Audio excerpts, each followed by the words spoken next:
মাছরাঙা দেশের সংবাদে সবাইকে স্বাগত জানাচ্ছি আমি ফারহানা পারভিন। শুরুতে জানিয়ে দিচ্ছি গার্ডিয়ান লাইফ ইন্স্যুরেন্স সংবাদ শিরোনাম। নতুন বন্দোবস্ত প্রতিষ্ঠান না হওয়া পর্যন্ত লড়াই চালিয়ে যাওয়ার ঘোষণা নাহিদ ইসলামের। সুনামগঞ্জে পদযাত্রা এবং পথসভা অনুষ্ঠিত, পরের কর্মসূচি সিলেটে। টানা বৃষ্টিতে যশোর এবং সাতক্ষীরার বিস্তীর্ণ এলাকায় দীর্ঘস্থায়ী জলাবদ্ধতা, ফসলের ব্যাপক ক্ষতি, দুর্ভোগ চরমে, লঘুচাপের প্রভাবে বিভিন্ন স্থানে বৃষ্টির আভাস। এবার বিস্তারিত। ফিটনেসবিহীন রাষ্ট্র মেরামতের জন্যই জাতীয় নাগরিক পার্টি এনসিপি গঠিত হয়েছে বলেছেন দলটির আহ্বায়ক নাহিদ ইসলাম। তিনি বলেন, লড়াই এখনো শেষ হয়ে যায়নি। নতুন বাংলাদেশ এবং নতুন বন্দোবস্ত প্রতিষ্ঠান না হওয়া পর্যন্ত লড়াই চালিয়ে যেতে হবে। আজ সুনামগঞ্জে পদযাত্রা শেষে পথসভায় এসব মন্তব্য করেন তিনি। দেশ গড়তে জুলাই পদযাত্রা কর্মসূচির 25তম দিনে আজ সুনামগঞ্জে পদযাত্রা ও পথসভা করেছে জাতীয় নাগরিক পার্টি এনসিপি। দুপুরে শহরের আলফাত স্কয়ারে পথসভায় এনসিপির আহ্বায়ক নাহিদ ইসলাম বলেন, লড়াই শেষ হয়ে যায়নি।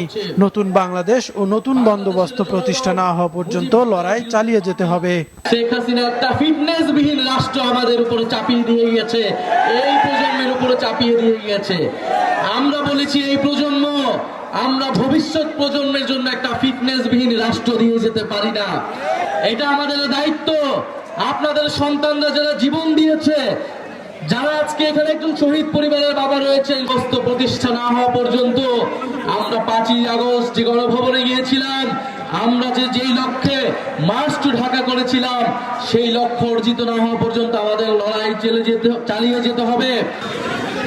কোনো ধরনের ভয়ভীতি ছাড়া নতুন বাংলাদেশ গড়ে তোলার আহ্বান জানান দলটির সদস্য সচিব আক্তার হোসেন।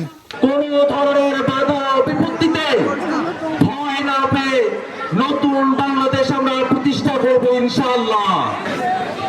পথসভায় এনসিপিকে আরও শক্তিশালী করার আহ্বান জানান দলটির দক্ষিণাঞ্চলের মুখ্য সংগঠক হাসনাত আব্দুল্লাহ। সুনামগঞ্জবাসী, আপনারা স্থানীয়ভাবে সাংগঠনিকভাবে সুসংহত হন। আমরা বিশ্বাস করি এনসিপির মধ্য দিয়ে আপনাদের দীর্ঘদিনের যে লড়াই, আপনাদের দীর্ঘদিনের যে সংগ্রাম, সে লড়াই এবং সংগ্রামের চূড়ান্ত ফলাফল আমরা দেখতে পাবো। সুনামগঞ্জে কর্মসূচি শেষে সিলেটের উদ্দেশ্যে রওনা হন এনসিপির নেতারা।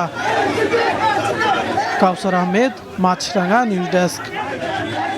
টানা বৃষ্টিতে দীর্ঘস্থায়ী জলাবদ্ধতার কবলে পড়েছে যশোর এবং সাতক্ষীরার বিস্তীর্ণ এলাকা।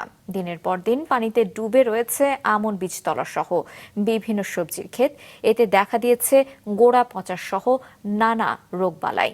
বাড়িঘর থেকে পানি না সরায় দুর্ভোগ চরমে পৌঁছেছে দুর্গত এলাকার মানুষের। বিঘ্নিত হচ্ছে লেখাপড়া। যশোর রিপোর্টার রাহুল রায়ের পাঠানো তথ্য এবং ছবিতে ডেস্ক রিপোর্ট। চলতি মাসের শুরু থেকেই থেমে থেমে বৃষ্টি হচ্ছে যশোরে। এতে জেলা সদর উপজেলার বাড়িনগর, চূড়ামনকাটি, লেবুতলা সহ বিভিন্ন এলাকার সবজি এবং অধিকাংশ উপজেলার ধানের ক্ষেত জলাবদ্ধ হয়ে পড়েছে। পানিতে ডুবে থাকায় গাছে গোড়া পচা রোগ দেখা দিয়েছে। নষ্ট হয়ে গেছে অনেক বীজতলা। কৃষি বিভাগের তথ্যমতে পানিতে জেলার ৩,১৯১ হেক্টর ফসল ক্ষতিগ্রস্ত হয়েছে। এতে বিপাকে পড়েছেন কৃষকরা। টানা 4-5 দিন বর্ষায় আমাদের ব্যাপক ক্ষয়ক্ষতি হয়েছে। ধান আমরা কিভাবে লাগাবো কোনো পরিস্থিতি আমরা খুঁজে পাচ্ছি না। এবছর আমাদের শাকসবজি যা লাগানো ছিল একই অবস্থা। যে কোনো আবাদ করেছি, সব আবাদগুলো নষ্ট হয়ে গেছে। সার দিলাম, ইউরিয়া, টিএসপি, পটাশ, সালফার দিলাম, এগুলো আছে তোমার পানিতে ধুয়ে চলে গেছে। তরি তরকারি, শাক সবজি, তারপরে ধানের বীজ রোপণ, এগুলো সব একাধারে অনাগত বৃষ্টিতে তলিয়ে গেছে। সংকট কাটাতে জলাবদ্ধ এলাকা থেকে দ্রুত পানি নিষ্কাশন সহ নানা পরামর্শ দিয়েছে জেলা কৃষি সম্প্রসারণ অধিদপ্তর। অতি বৃষ্টির কারণে কিছু কিছু সবজির ক্ষেত অবশ্যই নষ্ট হয়েছে। সেগুলোতে আমাদেরকে কৃষকদেরকে আমরা পরামর্শ দিচ্ছি, যেগুলো আগাম শীতকালীন জাত আছে বা আগাম যেগুলো জাত আছে, আর্লি যে জাতগুলো আছে, সেগুলো আমরা প্রতিস্থাপন করার। এদিকে সাতক্ষীরা পৌরসভার 9টি ওয়ার্ড, পুলিশ লাইন্স সহ জেলা সদর উপজেলা তালা, কলারোয়া, দেবহাটা ও আশাশুনির বিস্তীর্ণ এলাকা জুড়েও অথই পানি। ফসলের ক্ষেত ক্ষতিগ্রস্ত হওয়ার পাশাপাশি ভেসে গেছে বহু মাছের ঘের। বাড়িঘরে পানি থাকায় চরম দুর্ভোগ পোহাচ্ছেন মানুষ। অনেক শিক্ষা প্রতিষ্ঠানে পানি থাকায় ব্যাহত হচ্ছে পাঠদান। সুপেয় পানির সংকট চরমে পৌঁছেছে। আমাদের এখানে এত জল যে আমাদের এখানে যে স্কুলে যাওয়া হয় না, এখান থেকে যেতে গেলে আমাদের বই খাতা পুরো ভিজে যায়। আমরা খুবই কষ্ট আছি, বাচ্চাদের গায়ে পাঁচটা বাইর হচ্ছে, আমরা ঔষধও কিনতে পারতেছি না। জেলার জলাবদ্ধ এলাকা পরিদর্শন করে পানি নিষ্কাশনে দ্রুত প্রয়োজনীয় ব্যবস্থা নেওয়ার আশ্বাস দিয়েছেন উপজেলা নির্বাহী কর্মকর্তা। আমরা চেষ্টা করছি দ্রুত পানি যাতে নিষ্কাশন করতে পারি। এ লক্ষ্যে আমরা আমাদের গুরুত্বপূর্ণ নেহালপুর সহ বিভিন্ন আমরা সুইচ গেট খুলে দিয়েছি। পাশাপাশি যে সমস্ত জায়গাতে জলাবদ্ধতা তৈরি হয়েছে লোকালি, সেগুলোতে আমরা লোকালি অ্যারেঞ্জ করে ইমিডিয়েট আমরা পানি নিষ্কাশন করছি। বর্ষা মৌসুমে এমন দীর্ঘস্থায়ী জলাবদ্ধতার স্থায়ী সমাধান চান এলাকাবাসী। নাদিয়া আফরিন, মাছরাঙা নিউজ ডেস্ক। শরীয়তপুরের জাজিরায় পদ্মা সেতু প্রকল্প এলাকার রক্ষা বাঁধে ফের দেখা দিয়েছে ভাঙন। গতরাতে প্রকল্প এলাকার রক্ষা বাঁধের ১০০ মিটার অংশ ধসে যায়। এতে মঙ্গল মাঝি সাত্তার মাতবর ঘাট এবং বাজার সংলগ্ন এলাকায় দেখা দিয়েছে তীব্র ভাঙন। এতে নদী তীরের বেশ কয়েকটি দোকান নদীতে বিলীন হয়ে যায়। এ নিয়ে গেল ২ সপ্তাহে বাঁধের ৬০০ মিটার অংশ ধসে গেছে। এর ফলে ৩১টি ব্যবসা প্রতিষ্ঠান এবং ১৫টি বসতবাড়ি নদীগর্ভে বিলীন হয়েছে। ভাঙনের ঝুঁকিতে রয়েছে আলম খারকান্দি, উকিল উদ্দিন মুন্সিকান্দি এবং ওসিম উদ্দিন মাতবরকান্দি গ্রামের অন্তত ৬০০ পরিবার এবং ২৪০টি ব্যবসা প্রতিষ্ঠান। যেমন কি নেই দেখেন না বাড়ি ঘরের কি পজিশন, এত সুন্দর করে বাড়ি ঘর উঠেছি, টাকা পয়সা খরচ করিয়া এখন তাল্লা সুখ রাখলো না। আগে বাড়ি করছিলাম 10 বছর আগে পদ্মা নদীতে গান গেছে, যাওয়ার পর আমার আর জায়গা জমি নেই। সরকারের কাছে আমাদের একটাই দাবি, যাতে এই নদীর রক্ষা বেড়িবাঁধ, স্থায়ী বেড়িবাঁধ যদি করে দেয় তাহলে আল্লাহ হয়তো রক্ষা করতে পারবে। এদিকে বঙ্গোপসাগরে লঘুচাপের কারণে দেশের 4 সমুদ্র বন্দরকে 3 নম্বর স্থানীয় সতর্ক সংকেত দেখে যেতে বলা হয়েছে। লঘুচাপের প্রভাবে পটুয়াখালীর বিভিন্ন স্থানে গতকাল থেকে থেমে থেমে গুড়ি গুড়ি বৃষ্টি হচ্ছে। সাগর উত্তাল থাকায় সাগরে অবস্থানরত সকল মাছ ধরা ট্রলার সমূহকে উপকূলের কাছাকাছি থেকে সাবধানে চলাচল করতে বলা হয়েছে। গতকাল থেকে নোয়াখালীতে বজ্রসহ বৃষ্টিপাত হওয়ায় বেড়েছে জলাবদ্ধতা। হাতিয়ায় নৌযান চলাচল বন্ধ ঘোষণা করা হয়েছে। ভোলা থেকে লক্ষ্মীপুর, মনপুরা, ঢাকা সহ 10 রুটে যাত্রীবাহী লঞ্চ ও সি ট্রাক এবং ভোলা লক্ষ্মীপুর নৌ রুটে ফেরি চলাচল বন্ধ করে দেওয়া হয়েছে। মাইলস্টোনে বিমান বিধ্বস্তের ঘটনায় স্কুল ছাত্র ওহির মা আফসানা প্রিয়া এবং আরও 2 শিক্ষার্থীর দাফন তার নিজ এলাকায় সম্পন্ন হয়েছে। আজ জাতীয় বার্ন ইনস্টিটিউটে চিকিৎসাধীন অবস্থায় মারা যাওয়া আয়মান সমাহিত হবে তার গ্রামের বাড়ি শরীয়তপুরে। ওই ঘটনায় এ পর্যন্ত নিহতের সংখ্যা দাঁড়িয়েছে 33 জন।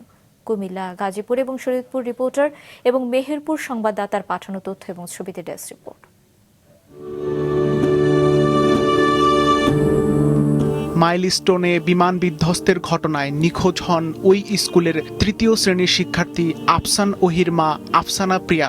ছেলেকে আনতে গিয়েছিলেন তিনি। মঙ্গলবার ডিএনএ পরীক্ষায় তার মরদেহ শনাক্ত করা হয়। গেল রাত 3টার দিকে গাজীপুরে শ্বশুরবাড়ির পাশের কবরস্থানে তার দাফন সম্পন্ন হয়।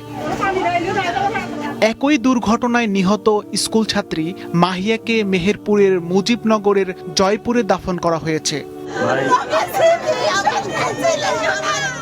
আজ সকালে তার মরদেহ নানা বাড়িতে গিয়ে পৌঁছালে শোকে আচ্ছন্ন হয়ে পড়ে পুরো পরিবার।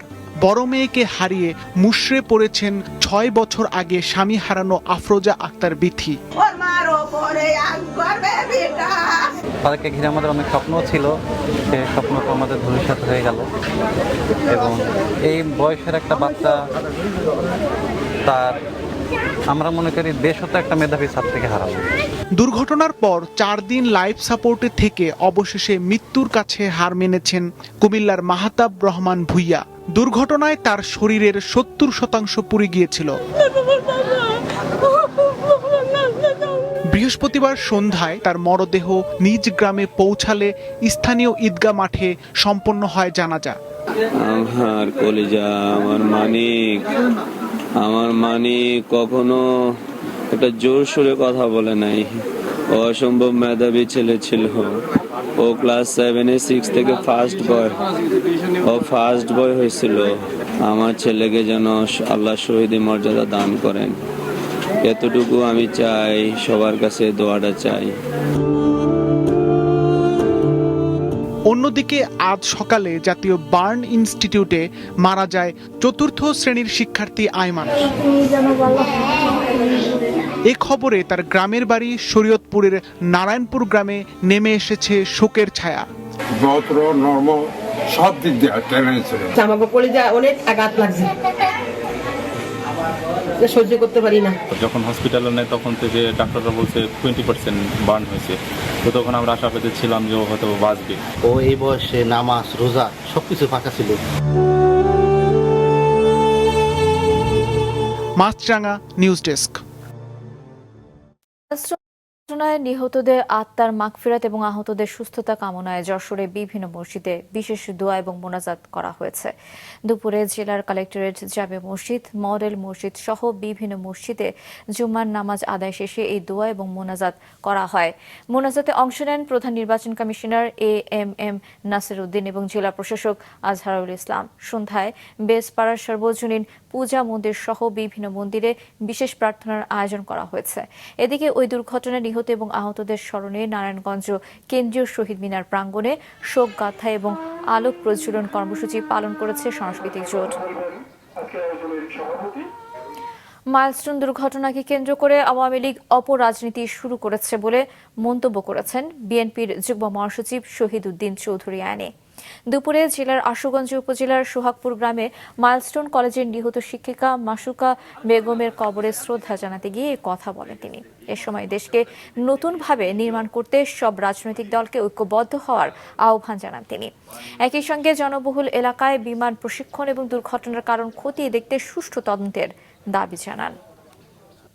তারা একটা অপরাজনীতি শুরু করেছে, হয়তো পারে নাই, কিন্তু তাদের ষড়যন্ত্র শেষ হয় নাই। দুর্ঘটনার পরের দিনে আপনারা লক্ষ্য করেছেন সচিবালয়ে একটা মিছিল এবং মাইলস্টোন স্কুল অ্যান্ড কলেজের সামনে একটা মিছিল। তাদের উদ্দেশ্য প্রণোদিত ষড়যন্ত্রমূলক কথাবার্তা এবং স্লোগান। ইতিমধ্যে অনেককে গ্রেপ্তার করেছে, আরো হয়তো গ্রেপ্তার করবে পুলিশ। ফেনী সীমান্তে বিএসএফ এর গুলিতে নিহত হয়েছেন 2 জন, আহত হয়েছেন 1 জন। এদিকে চাঁপাইনবাবগঞ্জের সিংনগর সীমান্তেও বিএসএফ এর গুলিতে 2 বাংলাদেশি গুলিবিদ্ধ হয়েছে। বিজিবি ফেনী ব্যাটালিয়ন 4 বিজিবির অধিনায়ক লেফটেন্যান্ট কর্নেল মোহাম্মদ মোশাররফ হোসেন এই তথ্য নিশ্চিত করেছেন। গতরাতে বাসপদুয়া সীমান্ত এলাকায় ভারতের অভ্যন্তরে তারাকাটার কাছে যান মিল্লাত, লিটন, আফসার এবং তার সহযোগীরা। এ সময় তাদের লক্ষ্য করে বিএসএফ গুলি ছোড়ে, এতে গুলিবিদ্ধ হন তারা। উদ্ধার করে তাদের হাসপাতালে নেওয়া হলে চিকিৎসাধীন অবস্থায় মিল্লাত এবং লিটনের মৃত্যু হয়। 3 জন বাংলাদেশি নাগরিক তারা সীমান্ত লাইন ক্রস করে ভারতে যায় এবং অপরদিকে ভারতীয় চোরা কারবারিরাও সেখানে জড়িত হয় মালামাল চোরা কারবারি মালামাল পাচার করার জন্য। এবং এক পর্যায়ে বিএসএফ গুলি ওপেন করে, এতে করে উভয় পক্ষ ইনজুর্ড হয় এবং বাংলাদেশ সাইডে দুঃখজনকভাবে চিকিৎসা নিতে যাওয়ার সময় পথিমধ্যেই মৃত্যুবরণ করে। শেরপুরের নালিতাবাড়ী উপজেলার সীমান্ত দিয়ে নারী এবং শিশু সহ 21 রোহিঙ্গাকে পুশিন করেছে বিএসএফ। গতরাত 1টায় উপজেলার নাকুগাঁও সীমান্তের স্থলবন্দর এলাকার 3 নম্বর গেট দিয়ে 11 জন শিশু, 5 জন নারী এবং 5 জন পুরুষকে এদেশে পুশিন করা হয়। বিষয়টি নিশ্চিত করেছেন 39 বিজিবির ময়মনসিংহের অধিনায়ক লেফটেন্যান্ট কর্নেল মেহেদী হাসান। পুশিন হওয়া 21 জন 2016 সাল পর্যন্ত কক্সবাজার কুতুপালং রোহিঙ্গা ক্যাম্পে ছিল। চট্টগ্রাম বন্দরে ট্যারিফ 30% বাড়ানোর ব্যাপারে আলোচনা হচ্ছে। চট্টগ্রাম ড্রাই ডক লিমিটেডের ব্যবস্থাপনায় চট্টগ্রাম বন্দরের এনসিটিতে গত 17 দিনে কন্টেনার হ্যান্ডলিং বেড়েছে 12.10%। এছাড়া জাহাজগুলোর গড় অবস্থান কমেছে 10 ঘন্টা। শুক্রবার চট্টগ্রাম বন্দর পরিদর্শনে এসে এই তথ্য জানান নৌপরিবহন উপদেষ্টা অবসরপ্রাপ্ত brigadier general doctor M Shakhawat Hossain. গত 7 জুলাই চট্টগ্রাম বন্দরের new mooring container terminal NCT এর দায়িত্ব গ্রহণের পর চট্টগ্রাম ড্রাই ডক লিমিটেড 17.3 3 দিনে দৈনিক গড় হ্যান্ডলিং করেছে ৩,২৫০ TEUs, যা আগের চেয়ে 12.10% বেশি। এ সময়ে চট্টগ্রাম ড্রাই ডক লিমিটেড মোট 30টি জাহাজের কন্টেইনার লোডিং এবং আনলোডিং সফলভাবে সম্পন্ন করেছে। বন্দরকে আন্তর্জাতিক মানের করতে আন্তর্জাতিক অপারেটর প্রয়োজন বলে মন্তব্য করেছেন নৌ উপদেষ্টা। এছাড়া বন্দরের ট্যারিফ 30% বাড়ানোর ব্যাপারে আলোচনা হচ্ছে বলেও জানান তিনি। আগের থেকে অ্যাভারেজ 30% ইনক্রিজ হয়েছে ভলিউমে, আপনারা নিজেদের দেখলেন নিজেদের চোখের সামনে। তো এটা কিন্তু একটা বড় ধরনের অগ্রগতি। আমরা আশা করব যে এই অগ্রগতিটাকে যারা আগে আসবে তারাও যেন ধরে রাখে। এবং চট্টগ্রাম পোর্ট বাংলাদেশের পোর্ট, চট্টগ্রাম পোর্ট আমাদের সম্পত্তি, এটা আমাদের কাছে থাকবে। যদি কেউ অন্যভাবে প্রপাগান্ডা করে থাকে, আমি আশা করব যে দেশের স্বার্থে এই ধরনের প্রপাগান্ডা যেন না করে। আমরা সামনের দিকে যেতে চাই, আমরা আন্তর্জাতিক অঙ্গনে যেতে চাই। যারা দেশের অর্থনীতির ক্ষতি করবে এবং রাজস্ব ফাঁকি দিবে তাদের প্রতি জিরো টলারেন্স দেখানো হবে বলে হুঁশিয়ারি দিয়েছেন জাতীয় রাজস্ব বোর্ডের চেয়ারম্যান আব্দুর রহমান খান। দুপুরে চট্টগ্রাম কাস্টমসে ব্যবসায়ী এবং সিএনএফ এজেন্টদের সঙ্গে এক মতবিনিময় সভায় এ কথা বলেন তিনি। আব্দুর রহমান খান বলেন, যারা সরকারকে নিয়মিত ট্যাক্স দেয় তাদের প্রতি আমরা উদার থাকব, আর যারা দেশের ক্ষতি করবে তাদের বিরুদ্ধে কঠোর ব্যবস্থা নেওয়া হবে। সভায় ব্যবসায়ী নেতারা ট্যারিফ কমানো এবং শুল্কায়ন প্রক্রিয়া আরও দ্রুত করে তাড়াতাড়ি পণ্য খালাসের ব্যাপারে তার দৃষ্টি আকর্ষণ করেন। যারাই সরকারের রেভিনিউ ফাঁকি দেওয়ার জন্য যদি কোনো অন্যায় করে, আপনাদের কাছে যদি কোনো তথ্য থাকে, আপনাদের এই গোয়েন্দা তথ্য আমাদের যারা বিশেষ করে কাস্টমার চট্টগ্রামেরও গোয়েন্দা শাখা আছে, আমাদের সেন্ট্রাল গোয়েন্দা আছে, আমাদের শুল্ক গোয়েন্দা আছে, তাদেরকে আপনারা যথাসময়ে তথ্য দিবেন এবং আমরা এখানে খুবই কড়া অ্যাকশন নিব। যারা রেভিনিউ ফাঁকি দিবে জেনে শুনে, বিশেষ করে আপনি যেগুলো বললেন সিগারেট পেপারের ক্ষেত্রে, ইলিগাল সিগারেট ম্যানুফ্যাকচারিং ক্ষেত্রে, এইসব জায়গায় আমরা কোনোভাবে ছাড় দেব না। আম বাগানের নিচে পতিত জমিতে সাথী ফসল হিসেবে আনারস চাষ করে সফলতা পেয়েছেন পটুয়াখালীর সুলতান সর্দার। একই জমিতে 2 ফসল ফলিয়ে বাড়তি লাভ করছেন তিনি। পটুয়াখালীর রিপোর্টার চিন্ময় কর্মকারের তথ্য এবং ছবিতে ডেস্ক রিপোর্ট। পটুয়াখালীর 10 মিনার দক্ষিণ আদমপুর গ্রামের কৃষক সুলতান সর্দার 4 বছর আগে বাড়ির পাশের 3 একর জমিতে গড়ে তোলেন আম বাগান। 2 বছর আগে লেবুখালীর কৃষি গবেষণা ইনস্টিটিউট থেকে আমের চারা আনতে গিয়ে আকৃষ্ট হন আনারসের বাগান দেখে। পরে জলডুবি প্রজাতির 2000 চারা এনে রোপণ করেন আম গাছের নিচে। নিবিড় পরিচর্যার ফলে গত বছর ফল আসে তার বাগানে। আমের পাশাপাশি 50,000 টাকার আনারস বিক্রি করেন তিনি। এবছরও লক্ষাধিক টাকার আনারস বিক্রির আশা তার। এখানে আমেরও ক্ষতি হয় নাই, আনারসের ক্ষতি হয়নি, দুটো ফসলই ভালো হয়েছে এবং লাভবান আমি। এবং এর খরচাও কম এবং এই চারাও বিক্রি করি 5 টাকা করে পিস। পরিশ্রম কম, লাভ বেশি। তার মানে 1000 আনার তাহলে আমি 20 টাকা দিয়ে বেচলে আমার 20,000 টাকা আমি এখানে। আমার হিসাব ছোট, আম বিক্রি করি আমি 100 টাকা কেজি, একই জমিনে 2টা ফসল। এরই মধ্যে কলমের মাধ্যমে চারা তৈরি করে বাগান সম্প্রসারণ করেছেন সুলতান। লবণাক্ত জমি হলেও ফলন হয়েছে ভালো। চারা বিক্রি করে বাড়তি আয় করছেন তিনি।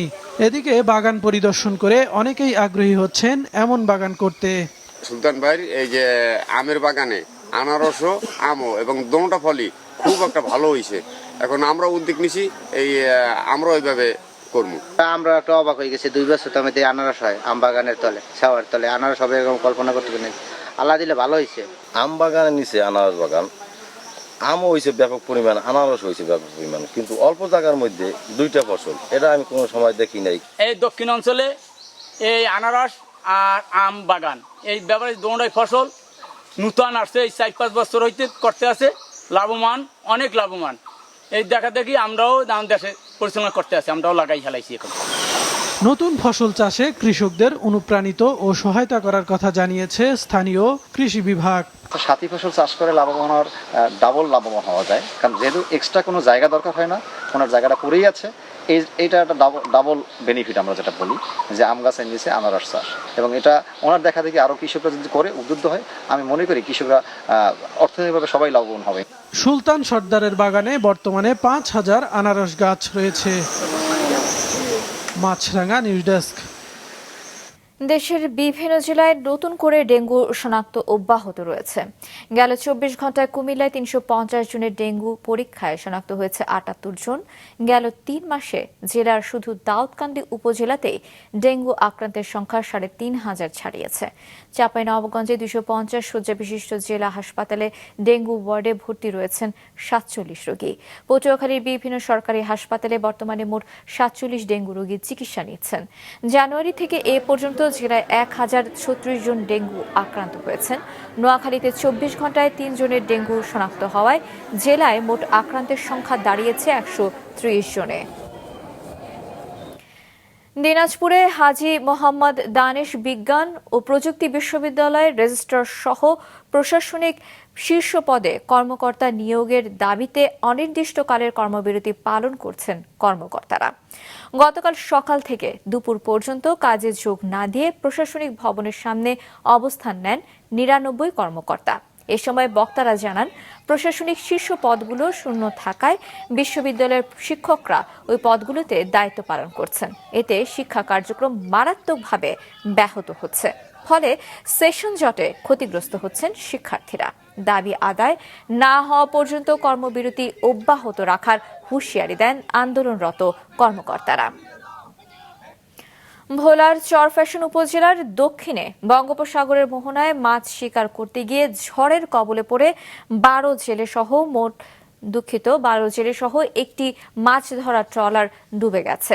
পরে 11 জনকে উদ্ধার করা হলেও একজন এখনো নিখোঁজ। গতরাতে ঘটে এই দুর্ঘটনা। স্থানীয়রা জানান, গত 20 জুলাই কামাল চৌকিদার 12 মাঝি মাল্লার সহ সাগর মোহনায় মাছ শিকারে বের হয়। শনিবার তাদের ইলিশা এলাকায় ফিরে আসার কথা ছিল, কিন্তু গেল রাতে ঝড়ের কবলে পড়ে ট্রলারটি ডুবে যায়। পরে আশপাশের জেলেরা ট্রলারের সাহায্যে 11 জনকে উদ্ধার করতে পারলেও জসিম দেওয়ার নামে একজন এখনো নিখোঁজ। যশোরে বেড়েই চলেছে ডিমের দাম। গতকালের চেয়ে প্রতি পিস ডিমে 50 পয়সা বেড়ে প্রকারভেদে বিক্রি হচ্ছে 11 থেকে 11.5 টাকায়। এ নিয়ে 3 দিনের ব্যবধানে প্রতি ডজন ডিম দাম বেড়েছে 24 টাকা পর্যন্ত। বিক্রেতারা বলছেন, চাহিদা মতো পণ্যটি সরবরাহ করছে না সরবরাহকারী প্রতিষ্ঠানগুলো। তাছাড়া প্রচণ্ড গরমের কারণে পচা ডিম বেশি পাওয়া যাচ্ছে। অন্যদিকে সরবরাহ বাড়ায় সপ্তাহের ব্যবধানে দিনাজপুরের হিলিতে প্রতি 30 পিস ডিমে দাম কমেছে 20 থেকে 30 টাকা। এক সপ্তাহ আগে 300 টাকা দরে বিক্রি হলেও বর্তমানে তা 270 থেকে 280 টাকায় বিক্রি হচ্ছে। দিনাজপুরের বিরামপুরের নোংরা পরিবেশে পণ্য উৎপাদন, মোড়ক ব্যবহার না করা এবং ওষুধ খুলে বিক্রয় সহ মেমো প্রদান না করায় 3টি প্রতিষ্ঠানকে 19,500 টাকা জরিমানা করেছে ভোক্তা অধিকার সংরক্ষণ অধিদপ্তর। গতকাল বিকেলে পৌর শহরে অভিযান চালিয়ে জরিমানা করে ভোক্তা। পৌর শহরের খানচা হোটেলে নোংরা পরিবেশে পণ্য উৎপাদনের দায়ে 2,500 টাকা, বাগাত ঘোষ মিষ্টান্ন ভাণ্ডারে পণ্যের মোড়ক ব্যবহার না করায় 2,000 টাকা, ন্যাশনাল হোমিও ফার্মেসিতে ওষুধ খুলে বিক্রি, বাড়তি দাম এবং বিক্রয়ের মেমো প্রদান না করায় 15,000 টাকা জরিমানা করা হয়েছে। মাছরাঙা দেশের সংবাদ শেষ করার আগে গার্ডিয়ান লাইফ ইন্স্যুরেন্স সংবাদ শিরোনামগুলো আরো একবার। নতুন বন্দোবস্ত প্রতিষ্ঠা না হওয়া পর্যন্ত লড়াই চালিয়ে যাওয়ার ঘোষণা নাহিদ ইসলামের। সুনামগঞ্জে পদযাত্রা এবং পথসভা অনুষ্ঠিত, পরের কর্মসূচি সিলেটে। টানা বৃষ্টিতে যশোর এবং সাতক্ষীরা বিস্তীর্ণ এলাকায় দীর্ঘস্থায়ী জলাবদ্ধতা, ফসলের ব্যাপক ক্ষতি, দুর্ভোগ চরমে, লঘুচাপের প্রভাবে বিভিন্ন স্থানে বৃষ্টির আভাস। ফেনী সীমান্তে বিএসএফ এর গুলিতে 2 বাংলাদেশি নিহত, চাঁপাইনবাবগঞ্জে গুলিবিদ্ধ 2 জন, শেরপুরের নালিতাবাড়ির সীমান্ত দিয়ে 21 রোহিঙ্গাকে পুষিয়ে। এছাড়া এখনকার মতো আমাদের পরবর্তী সংবাদ সন্ধ্যা 7টায় দেখার আমন্ত্রণ রইল।